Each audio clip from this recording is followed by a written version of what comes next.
Admiral Lucas Grant stood on the bridge of the HSS Valiant and watched the stars through the viewport. His hands were clasped behind his back and his face showed no emotion. 3,000 years had passed since the last Great War, and the galaxy had grown soft during that time. Every species believed that peace would last forever.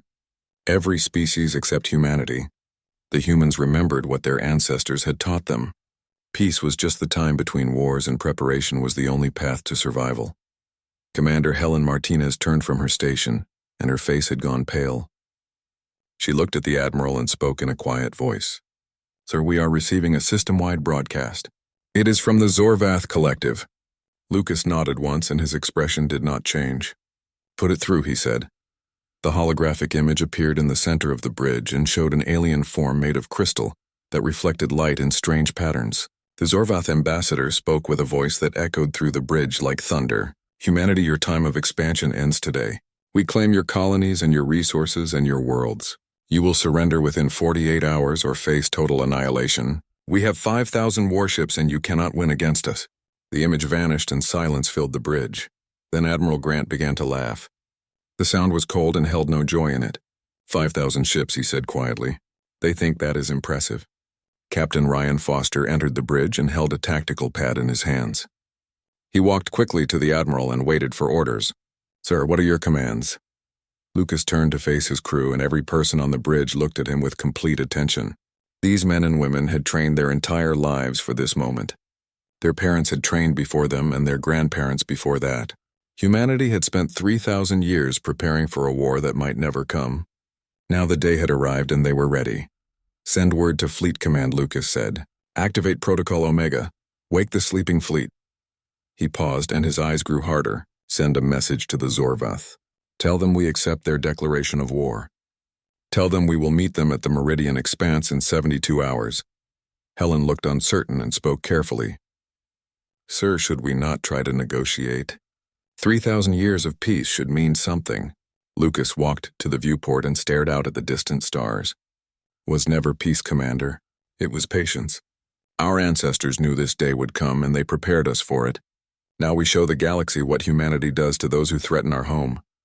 Across human space, the ancient protocols came to life like a sleeping giant opening its eyes. In orbital shipyards, hidden inside nebulae and asteroid fields, massive vessels began to wake from their centuries-long slumber. Factories that had operated in secret for generations shifted to full production capacity. Training facilities across 100 worlds received the activation codes, and soldiers who had drilled for a war they thought would never happen now prepared for the real thing. The Zorvath had made a terrible mistake. They had seen humanity as peaceful explorers and scientists. They had watched humans trade fairly and honor every treaty. They had assumed that silence meant weakness and patience meant fear. They were about to learn the truth. In the deep darkness of space, hidden bases received their orders. Power cores that had idled for centuries roared to full capacity. Weapon systems that had been maintained with religious devotion by generation after generation of engineers came online. Crews that had trained in simulations their whole lives now boarded ships for real combat. The HSS Valiant moved through space toward the rally point, and other ships began to appear around it. These were the visible fleet that the galaxy knew about. Patrol vessels and exploration ships and cargo carriers. But they were not alone. From the darkness came others. Ships that bore names from Earth's bloody history. Verdun and Thermopylae and Stalingrad and Waterloo. Vessels so large they made the Zorvath warships look like toys. Lucas stood in his ready room and reviewed files on his command staff. Each captain had been selected from families that kept the warrior tradition alive. They were not conscripts or volunteers seeking glory. They were the descendants of those who had sworn an oath generations ago, an oath to keep humanity ready, an oath to never let their species be caught defenseless again. He opened a file and read about Captain Natalie Reeves, who commanded the HSS Bunker Hill. Her great-grandmother had helped design the sleeping fleet. Her grandmother had maintained the ships. Her mother had trained crews. Now Natalie would lead one of humanity's most powerful warships into battle. 9 generations of one family devoted to a single purpose. Lucas opened a secure communication channel. "Captain Reeves, this is Admiral Grant." Natalie's face appeared on the screen and she looked calm but eager. "Admiral, the Bunker Hill is ready for deployment." Lucas nodded. I have reviewed your family service record. 8 generations of preparation. 9, Sir Natalie corrected him. My daughter serves as tactical officer aboard the HSS Gettysburg. Lucas felt something stir in his chest. Pride perhaps, or recognition. This was humanity's true strength. Not their weapons or their ships or their tactics. It was their ability to commit to something larger than themselves. To prepare for threats that might not appear in their lifetime or their children's lifetime. To pass down knowledge and skill and purpose across the centuries. Show them what humanity really is, Lucas said. With pleasure, Sir Natalie replied, and the channel closed.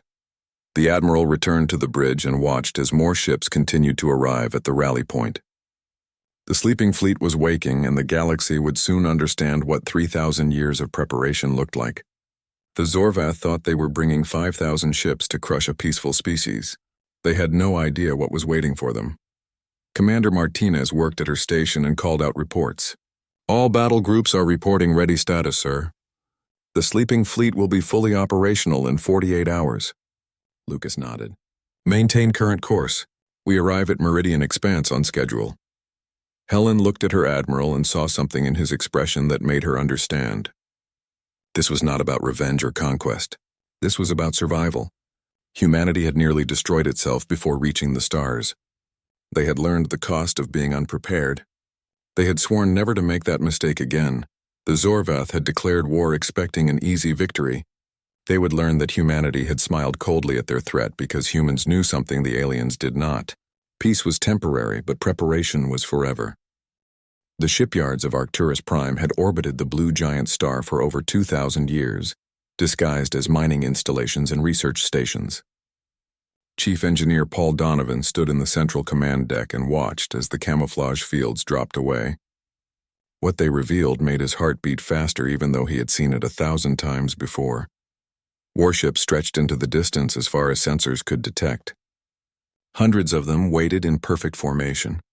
Each vessel was larger than anything the current galactic powers possessed. Their hulls were inscribed with names that meant nothing to aliens but everything to humans. These were the names of battles where humanity had learned the price of weakness. Lieutenant Claire Stevens stepped up beside Paul and looked out at the fleet. Beautiful, are they not, she said. Paul shook his head slowly. Terrifying is more accurate. The HSS Midway alone carries enough firepower to crack a moon. Claire activated her command tablet and began entering commands. That is the point, she said. Beginning power-up sequence for Battle Group Gamma. All ships will be combat ready in 48 hours. Across human territory, the same scene repeated itself. Hidden bases revealed their true purpose. Ships that had been maintained in perfect condition by families who devoted their entire lives to the task now came alive. Power cores hummed and weapon systems charged, and engines that had been tested but never truly used prepared for war. On Earth deep, beneath the surface in bunkers that few people knew, existed General Susan Blake, reviewed tactical assessments with her staff. The Zorvath battle plan was spread across holographic displays, and it was almost laughably simple. They would mass their forces and rely on numerical superiority. They would expect humanity to crumble under the assault. They are reading from an old playbook, Colonel Frank Pierce said. He highlighted sections of the Zorvath formation data, massed assault and overwhelming firepower and shock and awe. Susan smiled, but there was no warmth in it. Then we will teach them a new game. Commander Wayne. What is the status of the Ghost Division? Commander Kyle Wayne pulled up a star chart marked with positions that would be invisible to any scanner. All stealth carriers are in position, ma'am. The Zorvath will not see them coming. Susan nodded. And our conventional forces.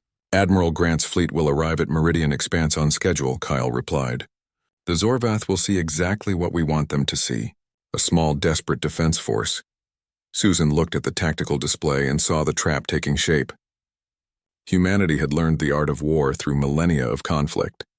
Every mistake had been documented. Every victory had been analyzed. Every defeat had been studied until the lessons were burned into human consciousness.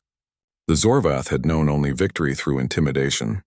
They had never faced an enemy that welcomed the fight. In his quarters aboard the HSS Valiant, Admiral Lucas Grant reviewed personnel files.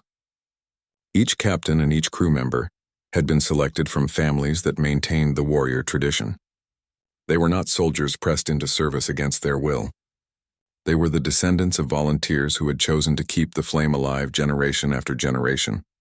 He stopped at one file and read it carefully. Captain Natalie Reeves of the HSS Bunker Hill. Her great-grandmother had been one of the architects of the Sleeping Fleet project. Her grandmother had maintained the weapon systems. Her mother had trained crews in tactics that had never been used in real combat. Now Natalie would lead one of humanity's most powerful warships into battle. Lucas opened a secure channel and waited. "Captain Reeves, this is Admiral Grant." Natalie's face appeared on the screen and her expression was calm, but he could see the eagerness in her eyes. "Admiral, the Bunker Hill is ready for deployment." Lucas felt a surge of something he rarely allowed himself to feel. Pride mixed with recognition of sacrifice. "I have reviewed your family's service record," he said. 8 generations of preparation." Natalie corrected him with quiet pride. 9, sir. My daughter is serving as tactical officer aboard the HSS Gettysburg." Lucas understood what that meant. 9 generations of one family had devoted themselves to preparing for this moment. 9 generations had trained and studied and practiced for a war that might never come. "The Zorvath think they are facing a peaceful species," he said. "Show them what humanity really is." "With pleasure," Sir Natalie replied, and the call ended. Lucas looked out at the gathering fleet through his viewport. Ships continued to emerge from hidden bases scattered across human space. Their running lights created new constellations against the darkness. Each light represented hundreds of crew members. Each crew member came from a family that had kept the warrior tradition alive through 30 centuries of peace. The galaxy had enjoyed 3,000 years without major conflict. They had grown comfortable with the idea that civilized species did not make war anymore. They had forgotten that peace was not a natural state. It was something that had to be protected and defended and sometimes purchased with blood. Commander Martinez entered the ready room and carried a datapad. "Sir, all battle groups are reporting full readiness. The sleeping fleet is awake." Lucas took the pad and reviewed the numbers. 4,000 capital ships, 8,000 support vessels, crews totaling over 15 million people, and every single one of them had trained for this moment. "What are our casualties estimates?" he asked. Helen hesitated before answering. "Based on Zorvath capabilities, we estimate between 2 and 5% losses." Lucas nodded. "Acceptable. Make sure every ship has updated their crew rosters. I want families notified within hours if we lose anyone." Helen understood. Even in victory there would be death. Even with superior numbers and technology and tactics, humans would die. But they would die protecting their species and their worlds and their way of life. They would die doing what generations had trained them to do. In the engineering decks of the HSS Midway, Paul Donovan supervised the final checks on the main weapon systems. Young technicians worked alongside him, and most of them had never seen combat. But their training was perfect because it had been passed down through families who knew that one day it would matter. "Chief, the targeting array is showing green," one technician reported. "Power flow to the railguns is optimal." Paul nodded and moved to the next station. "How long to bring the main batteries to full charge?" 90 seconds, sir, and we can maintain fire for 6 hours continuous." Paul felt a grim satisfaction. His great-grandfather had helped design these systems. His grandfather had built them. His father had maintained them. Now he would see them used in anger for the first time. The Zorvath had no idea what they were facing. Across the fleet, similar scenes played out.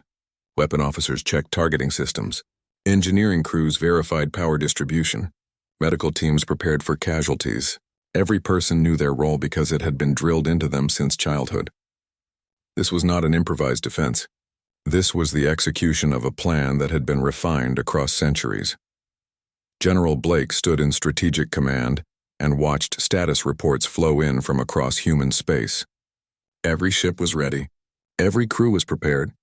Every weapon system was operational. She opened a channel to Admiral Grant.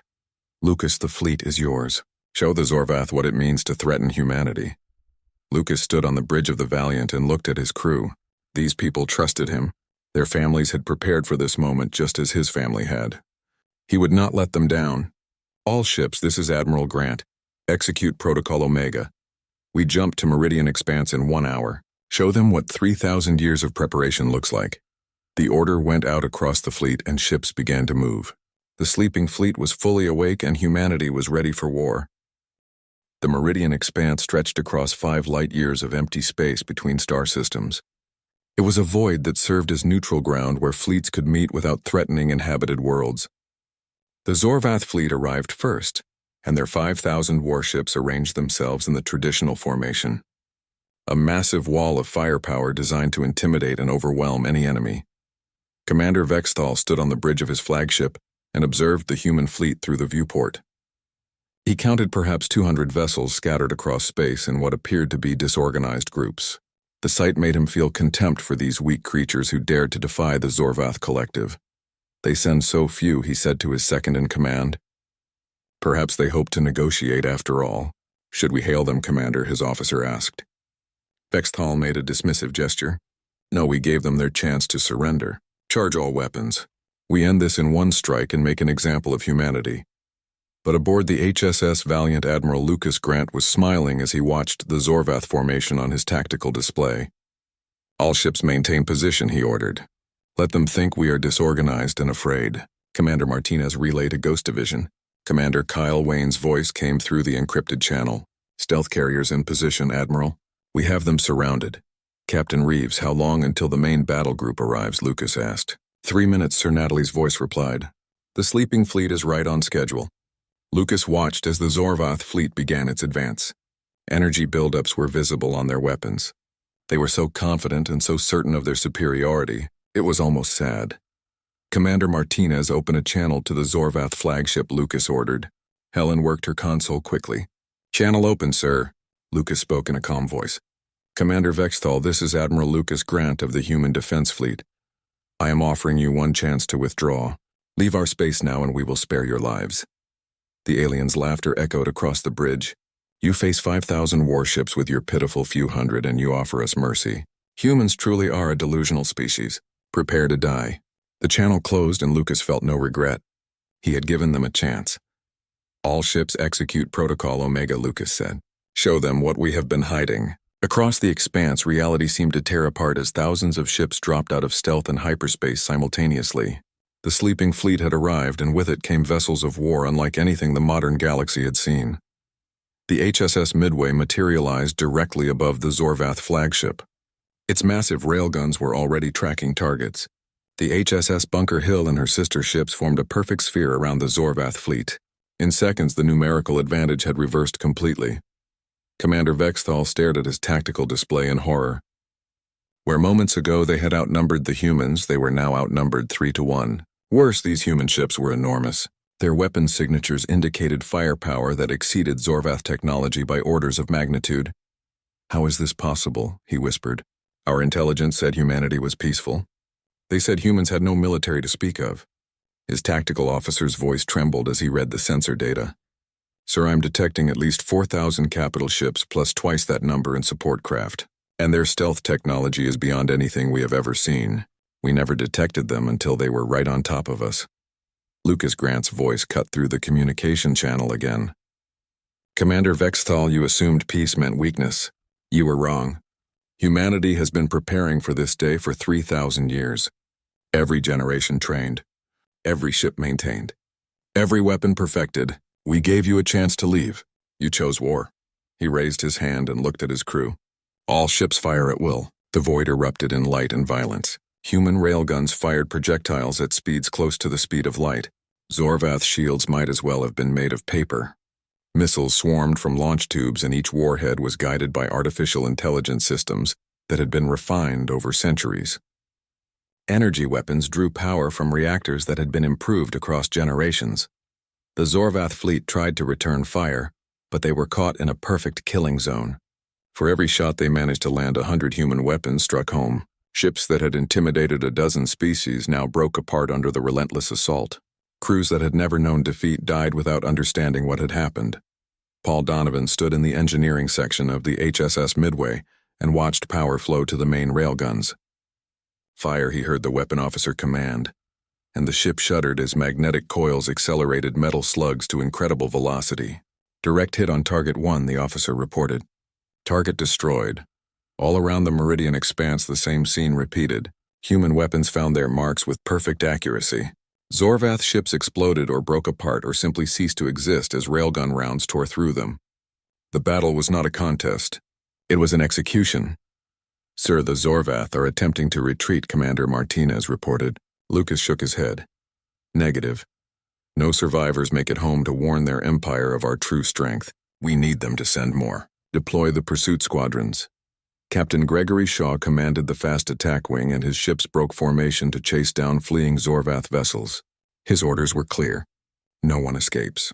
His pilots had trained their entire lives for this moment, and they executed their mission with cold precision. The battle lasted 17 minutes from first shot to final kill. When it ended, the Zorvath fleet was nothing but debris and expanding clouds of gas. Only one ship remained intact. Commander Vexthal's flagship held in place by human tractor beams. Lucas opened a final channel to the defeated commander. You will return to your collective, he said. You will tell them what happened here. You will warn them that if they ever threaten humanity again, we will not leave survivors. He paused and let the weight of his words sink in. We gave the galaxy 3,000 years of peace. Now you have reminded us why we learned to make war. Pray you never see us again.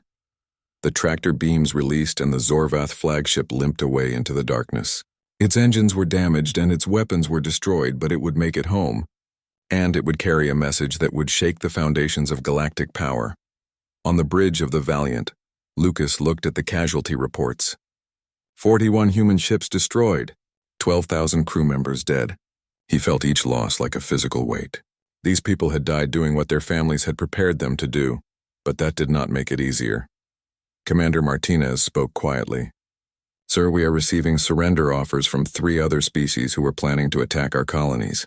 Lucas nodded. Broadcast the battle footage to all known civilizations. Let them see what happens when humanity is threatened. Captain Reeves appeared on the communication screen. Admiral, the Bunker Hill is reporting minimal damage. We are ready for the next engagement if needed. Lucas managed a small smile. Stand down, Captain. Secure your ship and see to your crew. You did well today. Across the human fleet, similar conversations took place. Crews secured their ships and tended to damage and mourned their dead. But they also felt something else, vindication.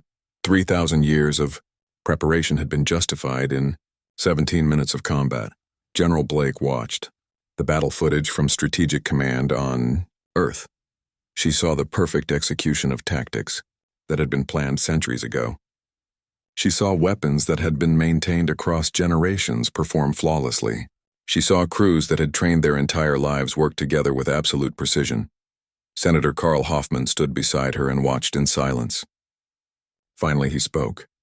The galaxy will never look at humanity the same way again. Blake nodded. Good.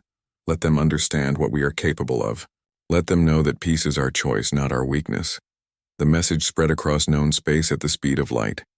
Humanity was not what it appeared to be. The peaceful explorers and fair traders and honorable diplomats had teeth.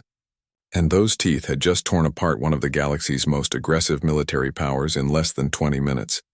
The age of assumptions was over, and the age of human power had begun. The news of the Meridian Expanse spread through the galaxy like wildfire. The Zorvath collective, humiliated and broken, sent desperate messages to every power they had once bullied. But those messages contained a warning that chilled even the most aggressive species. Humanity was not what it appeared to be. On the grand station of Nexus Prime, where galactic civilizations met for diplomacy, Ambassador Olivia Grant stood before the Galactic Assembly. Representatives from 400 species watched as holographic footage of the battle played on massive screens. The images showed human ships appearing from nowhere and Zorvath vessels being torn apart. The Heveran delegate pulsed with agitation. This is impossible. Our records show humanity as explorers and scientists and diplomats. Where did this fleet come from? Olivia smiled politely. We have always had it. You simply never asked. The assembly erupted in confused chatter. The Talvian representative screeched and its feathers ruffled in distress. This is a violation of the Galactic Peace Accords. No species is permitted to maintain military forces beyond defensive requirements. Olivia remained calm. Show me where we violated that accord.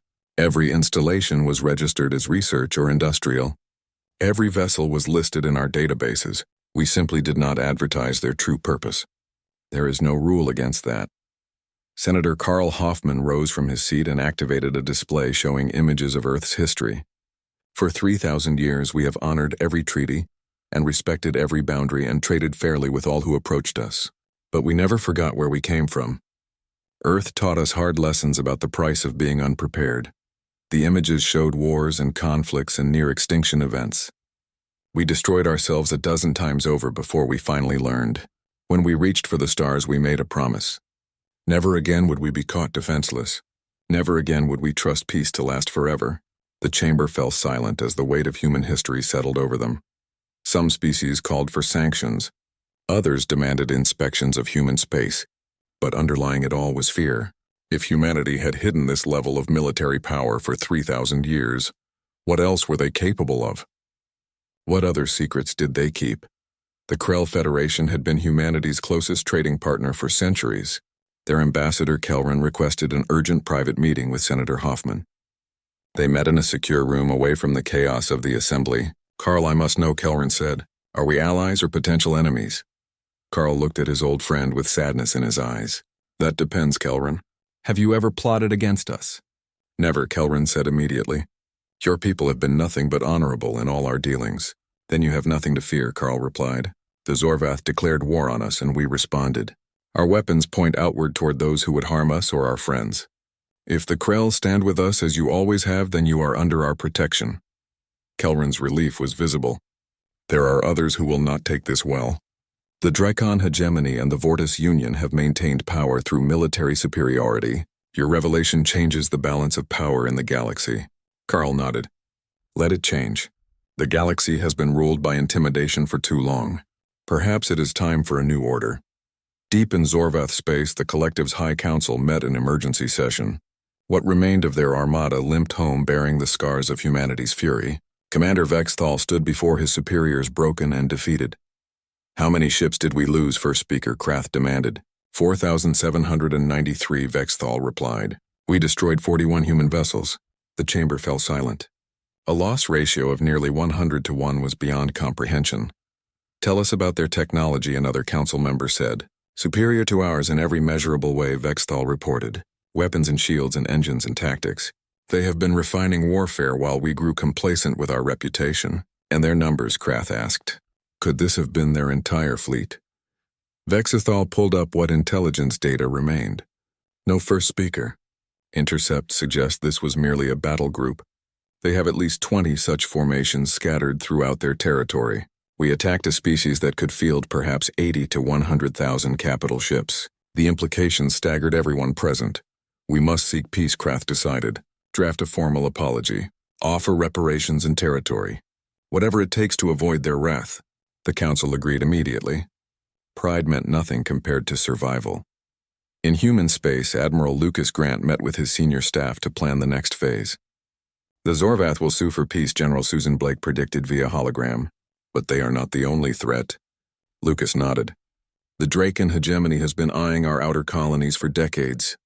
The Meridian Expanse will either deter them or provoke them. Then we prepare for both," Captain Natalie Reeves said. "Continue the deployments but open diplomatic channels. Show strength but offer friendship." Lucas considered this. The iron fist in a velvet glove. Humanity's oldest diplomatic strategy. It had worked on Earth and it would work among the stars. Across the galaxy, perception of humanity shifted overnight. No longer were they seen as harmless explorers. Now they were recognized as what they had always been, a species forged in conflict and tempered by near extinction, and patient enough to prepare for threats that might not appear for thousands of years. The Drakon hegemony watched the battle footage repeatedly. Their military analysts studied human tactics and technology and came to a sobering conclusion. A war with humanity would be devastating even if the Drakon won. The Emperor called his council and made a decision. "We will seek alliance, not conflict." The Vortis Union reached the same conclusion. Their intelligence services had completely failed to detect the sleeping fleet. If humanity could hide that much military power, what else did they have? The Union's diplomatic corps sent urgent messages requesting talks. On Earth, in the halls of Strategic Command, a ceremony honored those who fell at Meridian Expanse. General Blake stood before the memorial wall where 41 ship names were inscribed. These crews gave their lives defending humanity. They proved that our 3,000-year vigil was not wasted. They showed the galaxy that peace is not weakness and patience is not fear. Families of the fallen stood in the audience. They wept, but their tears held pride as much as grief. Their loved ones had died doing what generations trained them to do, protecting humanity from those who would destroy it. Senator Hoffman took the podium and addressed the billions watching across human worlds. The galaxy is changing. Already we see shifts in power and new alliances forming and old assumptions crumbling. Humanity now has a choice. We can be conquerors using our strength to dominate, or we can be guardians using our power to protect. He looked directly at the camera. I believe we choose guardianship. We have seen what happens when might makes right. We have lived through the horrors of unchecked aggression, so we will be strong, yes. We will be vigilant, but we will also be just as Commander Kyle Wayne's Ghost Division began new missions. Instead of preparing for battle, they protected smaller species from pirates and slavers. The massive firepower of the sleeping fleet remained mostly in reserve, a deterrent against major threats while smaller forces handled peacekeeping. The shipyards of Arcturus Prime, no longer hidden, became training grounds. Allied species could learn defensive tactics and carefully selected technologies, enough to help them protect themselves, but not enough to threaten humanity. Chief Engineer Paul Donovan watched new crews train aboard the HSS Midway. Lieutenant Claire Stevens stood beside him. You know what I realized, Paul said. For 3,000 years, my family maintained ships we hoped would never fire a shot in anger. Now that they have, I find myself hoping they will not have to again. Claire smiled. That is the difference between us and the Zorvath. They loved war. We are just good at it. Paul nodded, and hopefully wise enough to know the difference. In Zorvath, space reconstruction continued. First Speaker Krath had been replaced by reformists who recognized their folly. Young Zorvath studied human history, learning lessons from a species that survived their own worst impulses. Commander Vexthal worked as a civilian analyst, teaching Zorvath officers about human tactics. They did not just defeat us, he told his students. They humiliated us. Then they offered us a path to redemption. That is the real power of humanity. They remember their own mistakes and they choose mercy when they could choose vengeance. The galaxy watched and learned. Humanity had demonstrated overwhelming military power. Now they would demonstrate something potentially more powerful. The wisdom to use force with restraint and the strength to protect rather than conquer. The question was whether the rest of the galaxy would learn the same lessons, or whether humanity would need to teach them again. 6 months after the Meridian expanse, the galaxy had settled into an uneasy new balance. The Zorvath Collective had formally surrendered and offered reparations and territory to humanity in exchange for peace. The Draken hegemony had opened diplomatic channels rather than test humanity's strength. Throughout known space, a new respect mixed with fear colored every interaction with human representatives. Admiral Lucas Grant stood in his ready room aboard the HSS Valiant, now flagship, of the newly formed 1st Human Defense Fleet. Through the viewport he could see Earth hanging in space. That pale blue marble had spawned a species too stubborn to accept extinction. A chime announced a visitor. Come, Lucas said. Captain Natalie Reeves entered carrying a datapad. Admiral, the latest reports from the expansion zones. 3 more species have requested mutual defense treaties. The Krell are proposing a full military alliance. The Galactic Assembly has formally recognized humanity's right to maintain our fleet. Lucas smiled slightly. How generous of them to recognize a right we never asked permission for. Natalie continued her report. The research division wants to start declassifying some of our older weapon systems. They think certain technologies could be shared with allied species. Absolutely not, Lucas said firmly. The moment we give away our advantages, we are back where we started. Our strength lies in what others do not know as much as what they do know. Natalie had expected that answer and simply nodded. There is also a personal message, she said, from your daughter. Lucas took the pad and read Catherine's message. She served as a diplomat, now part of the new generation, that would navigate this changed galaxy. Her words congratulated him on the victory, but also cautioned about the responsibilities that came with power. She is right, you know, Natalie said softly. We have shown the galaxy we can fight. Now we need to show them we can lead. Lucas looked at his captain. One day at a time. One day at a time. On Earth, in the halls of Strategic Command, General Susan Blake addressed a ceremony. Behind her, the names of the 41 ships lost at Meridian Expanse were inscribed on a memorial wall. These crews gave their lives defending humanity. They did not die in vain. They proved that our 3,000-year vigil was not wasted. They showed the galaxy that peace is not weakness and patience is not fear. She looked at the families gathered before her. Our ancestors nearly destroyed Earth through endless warfare. They learned and they adapted and they passed down a simple instruction. Be prepared, not for conquest, not for glory, but for survival. Those 41 ships and those 12,000 souls fulfilled that mission. Senator Karl Hoffman took the podium next. The galaxy is changing. Already we see shifts in power and new alliances forming and old assumptions crumbling. Humanity now has a choice. We can be conquerors using our strength to dominate, or we can be guardians using our power to protect. He looked directly at the cameras broadcasting to billions. I believe we choose guardianship. We have seen what happens when might makes right. We have lived through the horrors of unchecked aggression, so we will be strong, yes. We will be vigilant. But we will also be just across the galaxy. Humanity's actions spoke louder than words. Commander Kyle Wayne's Ghost Division protected smaller species from pirates and slavers. The massive firepower of the sleeping fleet remained mostly in reserve as a deterrent. Smaller, more mobile forces handled peacekeeping operations. The shipyards of Arcturus Prime became training grounds where allied species learned defensive tactics and carefully selected technologies. Chief Engineer Paul Donovan supervised programs that helped others without compromising humanity's advantages. He spoke with Lieutenant Claire Stevens while watching new crews train. "You know what I realized," he said. "For 3,000 years my family maintained ships we hoped would never fire a shot in anger. Now that they have, I find myself hoping they will not have to again." Claire smiled. "That is the difference between us and the Zorvath. They loved war. We are just good at it. And hopefully wise enough to know the difference," Paul added. That wisdom was being tested daily as humanity navigated its new role. Species that had once ignored human concerns now sought human approval. Powers that had ruled through intimidation now requested human assistance. In Zorvath, space reconstruction continued under a new government. First Speaker Krath had been replaced by reformists who recognized the folly of aggression. Young Zorvath studied human history, learning lessons from a species that had survived its own worst impulses. Commander Vexthal, stripped of rank, but granted clemency, worked as a civilian analyst. He taught Zorvath officers about human tactics and psychology. They did not just defeat us, he told his students. They humiliated us. Then they offered us a path to redemption. That is the real power of humanity. They remember their own mistakes. A year after, the Meridian Expanse Admiral Lucas Grant received new orders from Earth. He was promoted to Supreme Commander of all human defense forces with authority over every fleet and every installation and every weapon humanity possessed.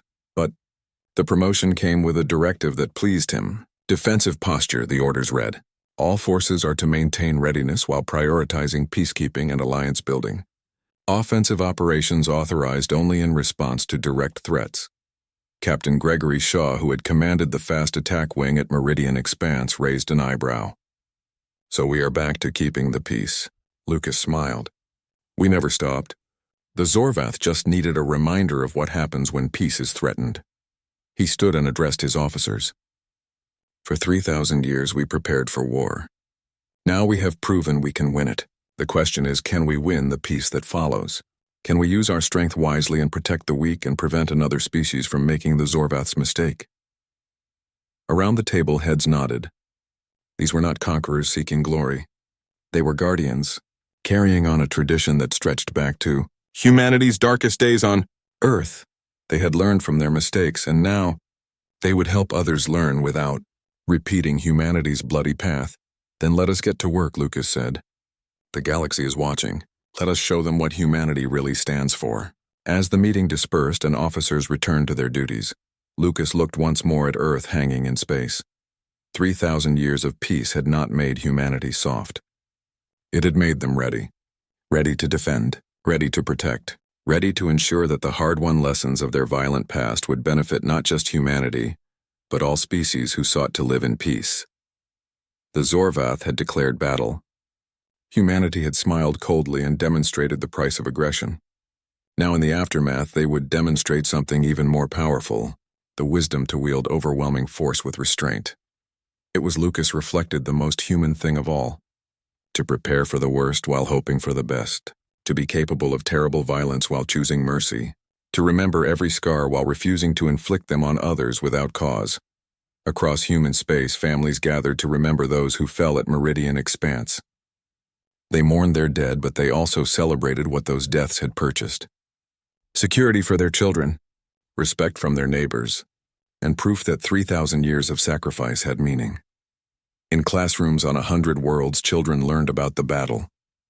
Teachers explained not just the tactics and technology, but the reasons behind them. Why humanity prepared, why they stayed vigilant, why peace required strength to protect it. The galaxy had learned that humanity was dangerous. Now it would learn that humanity was also just, that they would defend their friends as fiercely as they defended themselves, that they offered partnership instead of domination. And in time, perhaps both lessons would bring about a peace that could last not just 3,000 years, but forever. A peace built not on fear alone, but on mutual respect and shared purpose. Admiral Lucas Grant stood on the bridge of the Valiant and watched the stars. Somewhere out there, other threats existed, other species who might mistake humanity's restraint for weakness. When that day came, humanity would be ready as they had always been ready, but until then they would work to build something better. An order where strength served justice instead of replacing it, where military power protected the weak instead of exploiting them, where the lessons learned through millennia of human conflict created a better galaxy for all. The sleeping fleet remained ready.